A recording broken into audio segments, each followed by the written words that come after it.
na solusyon itong mga solar powered. Teka muna, yung dam nga, di ba, ano sabi ni Sara Duterte at saka ni Digong, yun daw nag-iipon daw ng tubig.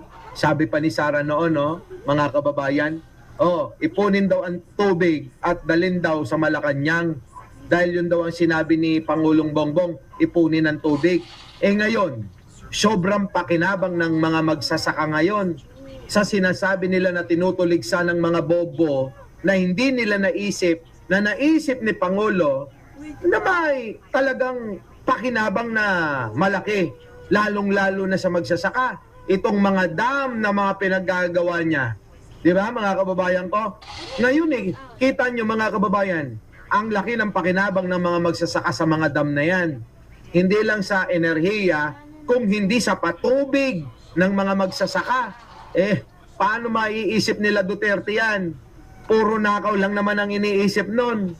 Hindi naman kapakanan ng bawat sektor ng lipunan ang kanilang iniisip Yun lang mga panandalian.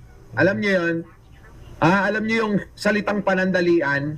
Sige, ganito na lang para mas madaling unawain.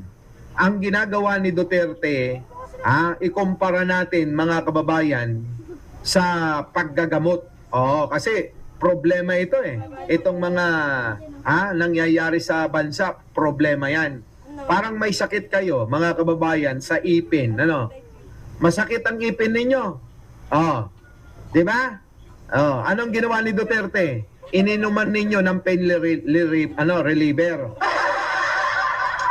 Ininuman nyo, pinainom kayo ni Duterte ng pain reliever, mga kababayan, na-relieve naman.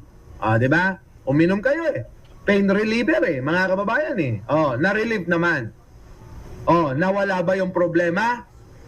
Hindi, dahil kapag nawala na yung bisa nung pain reliever na ininom ninyo, balik ulit sa sakit. Di ba? Pero si Pangulong Bongbong Marcos, hindi. Tinitignan niya kung pwede pang i-restore yung ngipin ninyo para hindi kayo mabungal. At kung wala nang tanging solusyon para hindi na sumakit ay bunutin, binubunot niya na. Tapos pinapalitin pa niya ng nung tinatanim na ipin. Ganon ang ginawa ni Pangulong Bongbong Marcos at ni Digong nung panahon niya.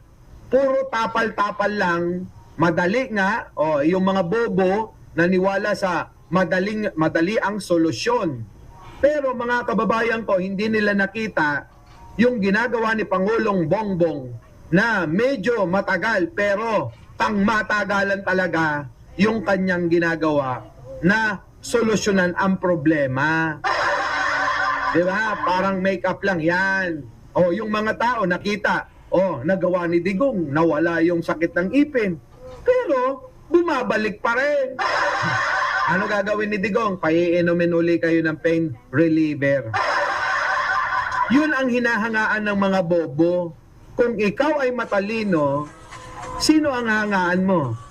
Yung bang tinitignan, sinusuring maigi yung ngipin mo? Kung pwede pang ma-restore o mabuhay na hindi nabunutin, yung mga nag-iisip na wala na, bunutin na natin yan at palitan natin, taniman natin ng bagong ngipin.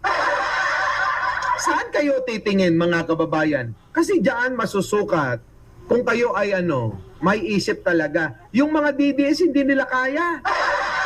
Hindi nila kayang unawain yon. Basta ang kanila, kailangan ko nang uminom ng paracetamol. Para matanggal na. Painumin mo ko ng Advil. Diba? Tanggal na agad.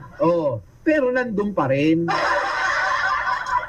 Diba? Nakuha nyo mga kababayan? Parang substandard ba yun ang tawag doon? Parang ganun, no? Nakuha nyo? Kaya mukhang bata ito. Siyempre.